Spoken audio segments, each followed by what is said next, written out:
भुसावल से इस वक्त की सबसे बड़ी और दिल दहला देने वाली खबर सामने आ रही है, जहां प्रेम विवाह करने की सजा एक युवक को ऐसी मिली जिसे सुनकर रूह कांप जाएगी। जी हां, भुसावल के एक नवविवाहित युवक को पहले बेरहमी से पीटा गया, फिर उसे नग्न कर खंबे से बांध दिया गया और लोहे की रॉड और पत्थरों से अमानुष तरीके से हमला किया गया। इतना ही नहीं, उसकी पत्नी का जबरन अपहरण भी कर लिया गया।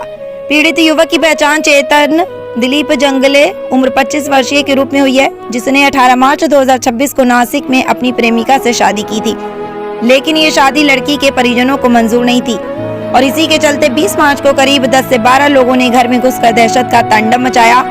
आरोप है कि लड़की को जबरदस्ती उठाकर ले जाया गया और चेतन को पहले गला दबाकर मारने की कोशिश की गई, फिर उसे बाहर ले जाकर खंबे से बांध कर नग्न किया गया और बुरी तरह पीटा गया है।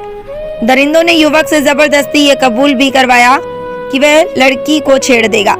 घटना यही नहीं रुकी, आरोपी उसे मोटरसाइकिल से उसके गांव ले गए, जहां उसके परिवार को भी पीटा गया और घर जलाने की धमकी दी गई। स्थानीय लोगों के हस्तक्षेप के बाद युवक की जान बच पाई, लेकिन वह गंभीर रूप से घायल है और उसका हाथ फ्रैक्चर हो चुका है।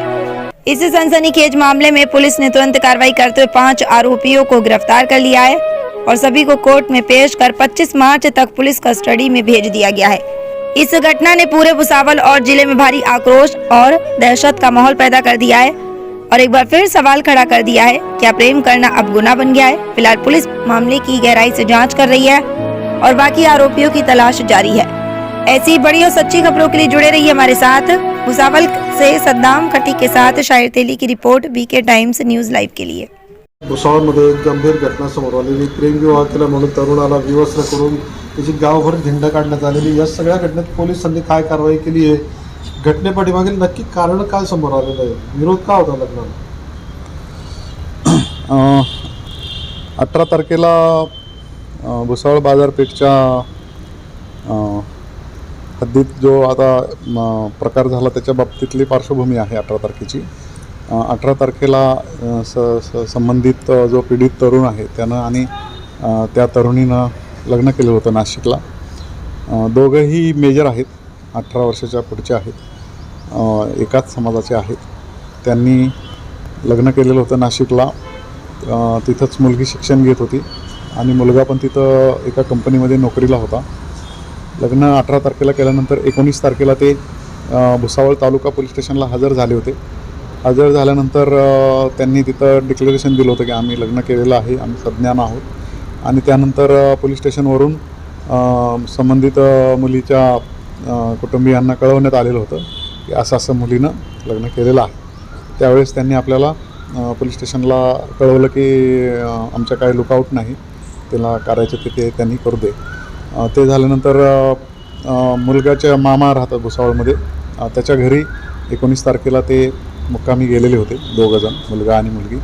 20 तारखेला सकाळी 11:30च्या दरम्यान ते मुलाच्या मामाच्या घरी संबंधित मुलगी आहे त्या मुलीची मावशी, तिच्या मावशीचे हजबंड, त्याचा मुलगा आणि इतर नातेवाईक आलेले होते आणि त्यांना मुलीशी बोलायचं आहे म्हणून त्यांनी सांगितलं। मुलीशी बोलायचं आहे म्हटल्यानंतर तो बोलून घेऊन येतो म्हटला वरून, असं मामाने सांगितलं। त्यानंतर ते वर गेलेलं असतानाच हे पण त्याच्या पाठीमागे येऊन त्यांनी तिथं मुलीला बाहेर काढून मुलीला मारहाण केली। मुलीला घेऊन ते गेलेले होते तिथून कन्हाळा या ठिकाणी, तिथून मग परत ते घेऊन ते फरार झालेले होते आरोपी। मुलाला त्यांनी, तरुणाला त्या मारहाण केली। मारहाण केल्यानंतर आपल्याला बाजारपेठ पोलीस स्टेशनला डायल 112ला कॉल आला होता। थोड्या वेळानंतर डायल 112चे पोलीस प्रथम स्पॉटवर गेले। तिथे त्यांना सांगितलं गेलं की त्यांना खडका या ठिकाणी, म्हणजे ज्या गावामध्ये मुलाचं घर आहे त्या ठिकाणी हे आरोपी घेऊन गेलेले आहेत। त्या ठिकाणी मुलग्याच्या घरी जेव्हा आपला पोलीस तो गेला डायल 112वाला, तर तेव्हा तिकडे त्याला तिथल्या लोकांनी सांगितलं की त्याला मारहाण केलेली असल्यामुळं त्याला दवाखान्यात घेऊन गेलेले आहेत। मग हे सगळं समजल्यानंतर हॉस्पिटलमध्ये पण आपण चौकशी केली होती, तर ते कंप्लेंट द्यायला पोलीस स्टेशनला येतो म्हणून त्यांनी सांगितलं। त्यानंतर आपल्याला बाजारपेठ पोलीस स्टेशनला हे समजलं होतं की त्याला कपडे काढून मारहाण केलेली आहे। त्यानंतर मग त्या खडकात गावातले आणि इतर ऑन द वे जे CCTV आहेत ते फुटेज आपण चेक केले, तर त्याच्यामध्ये ही घटना आपल्याला आढळून आली होती।